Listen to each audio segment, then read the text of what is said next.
Neste curso, eu irei compartilhar com vocês alguns conhecimentos para que possam fazer fotos e vídeos melhores utilizando o seu celular. Serão 10 aulas com assuntos que vão do básico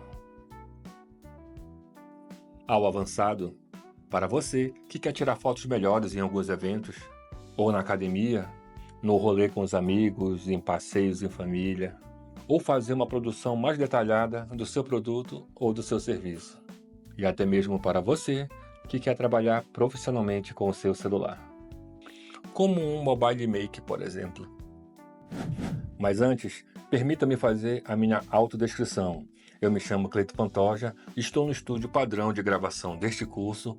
No fundo, tem um papel de parede com ripas nas cores cinza e preta, com uma cortina cinza nas laterais e luzes RGBs decorando. Eu sou negro, possuo cabelos pretos com um corte bem baixinho, tenho olhos pretos e uma barba bem rala que contorna meu rosto e bigode. Estou vestindo uma camisa polo cinza com detalhes pretos na gola e nas mangas.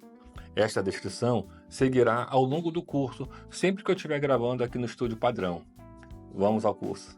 Hoje em dia, praticamente todo mundo possui um celular e utiliza ele para bater fotos e gravar vídeos, sendo que a maioria das pessoas apenas abre a câmera e apertam logo o botão de gravação. Dessa forma, você acaba utilizando o modo automático de captura, não que isso seja 100% errado. Porém, o celular também possui o modo manual, e neste modo podemos configurar a câmera do celular para poder controlar a exposição da imagem, ajustando a luminosidade por completo. Assim, você deixa a imagem exatamente como desejas. É importante deixar claro que fotografia significa escrever ou desenhar com a luz, ou seja, sem luz não tem fotografia. E no caso o fotógrafo, ele controla esta luz que vai compor a imagem.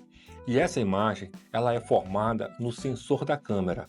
O sensor da câmera, ele é um componente da câmera que captura a luz e a transforma em imagem digital. Ele é responsável pela qualidade e detalhe das imagens. E é aí que entra o famoso triângulo de exposição, onde definimos como essa imagem vai chegar até o sensor da câmera para registrar a imagem.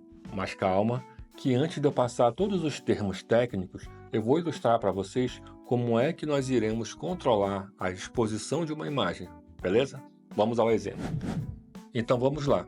Essa aqui é a parte prática para que vocês possam entender como é que a luz vai atuar na composição da imagem, tá? Eu estou com uma luz aqui, eu coloquei um tubo em volta, tá? Que vai direcionar a luz para o sensor que está representado aqui por essa caixinha, tá certo? Vou pegar essa capa de celular e observe que com a capa de celular aqui, eu posso bloquear totalmente a luz, sem aparecer nenhuma luz no sensor. Eu posso abrir só um pouquinho aqui, como aparece pouca luz, né? Ou abrir mais aqui, aparecer bastante luz. Posso fazer isso um pouco mais rápido, ou eu posso fazer isso um pouco mais lento, certo? Observe que em momento algum eu estou alterando a potência da luz. A luz aqui está sendo sempre a mesma. O que está mudando é esse dispositivo aqui, representado pela capa de celular, onde eu controlo como é que essa luz vai chegar no sensor. No sensor, a gente vai formar a imagem da câmera. Quando a luz bater aqui, a imagem é formada. E aí o seu papel como fotógrafo, como videomaker, é justamente controlar essa cortina aqui. Você vai decidir o quanto ela vai abrir e também você vai decidir em que velocidade ela vai abrir. E aí tem um terceiro elemento que vai ser representado por esse vidro fumê. Observe que quando eu coloco esse vidro fumê, a luz continua passando, só que ela perde um pouco da intensidade. Olha, viram? Ela fica menos sensível à luz. Ok? Eu vou exemplificar de uma outra forma, peraí. Eu tenho aqui na minha mão um filtro ND variável. Sobre filtros, a gente vai ver na aula de acessórios, tá ok? Isso aqui é mais para exemplificar a sensibilidade da luz que vai chegar no sensor, tá? Eu vou colocar o filtro aqui na frente, tentar segurar para girar aqui. E à medida que eu vou girando, ele vai clareando mais e vai escurecendo mais, certo? Ou seja, ele vai deixando mais sensível à luz e menos sensível à luz. Funciona como um óculos escuro. Se você olhar diretamente para o sol, lógico que a luz vai incomodar. Porém, quando você coloca um óculos escuro, os seus olhos ficam menos sensíveis à luz. Perceberam como foram 3 elementos que nos ajudaram a equilibrar a quantidade de luz que chega até o sensor? E aí, para resumir, a gente vai decidir a velocidade que essa cortina vai abrir, o quanto essa cortina vai permitir que entre luz nesse sensor, pode entrar pouca, pode entrar bastante, certo? E também a sensibilidade, porque com o filtro ND eu consigo deixar a luz menos sensível ou mais sensível. Quanto mais sensível, mais entra luz. Quanto menos sensível, menos entra luz. Compreendido? Esta relação da luz com o sensor, que eu acabei de exemplificar para vocês, possui 3 elementos principais: o obturador, o diafragma e o ISO, que juntos formam o triângulo de exposição.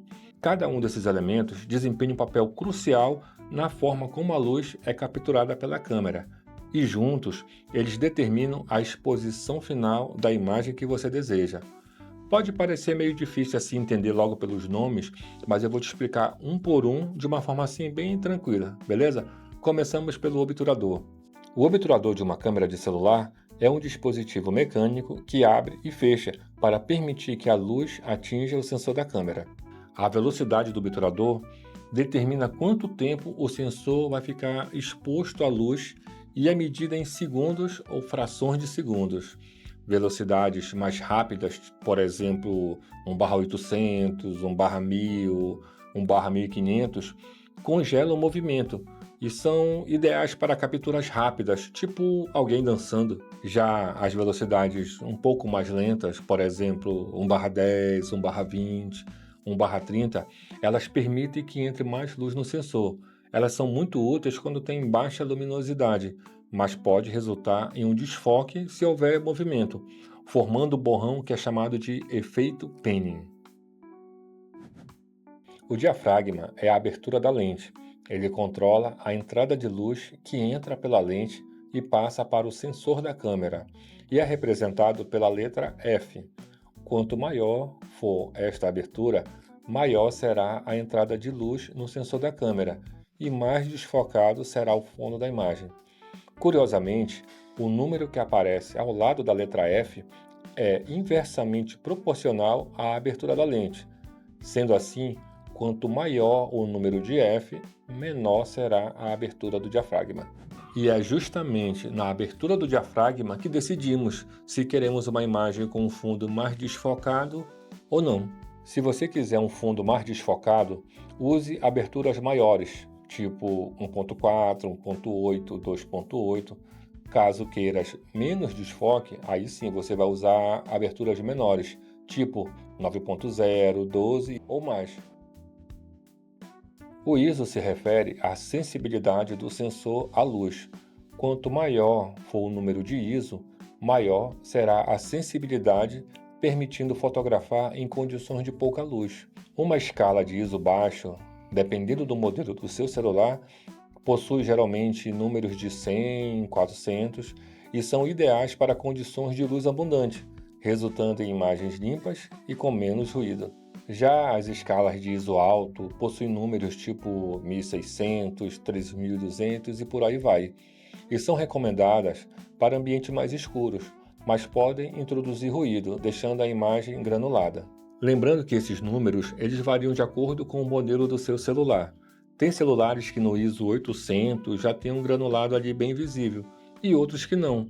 É por isso que você precisa configurar o triângulo de exposição de acordo com as características do seu celular e com a proposta que você quer alcançar com a sua imagem. Sendo que no cinema e na fotografia vintage, O granulado equilibrado, ele é muito usado. Como falei anteriormente, tudo depende da proposta que você quer alcançar com a sua imagem. Isso é usar o modo manual da câmera. É quando você decide todos os parâmetros de exposição de sua imagem. E depois que você configurar o triângulo de exposição, tem um outro ponto que é muito importante na fotografia, que é a composição da imagem. É quando você vai decidir quais elementos visuais irão aparecer na sua imagem.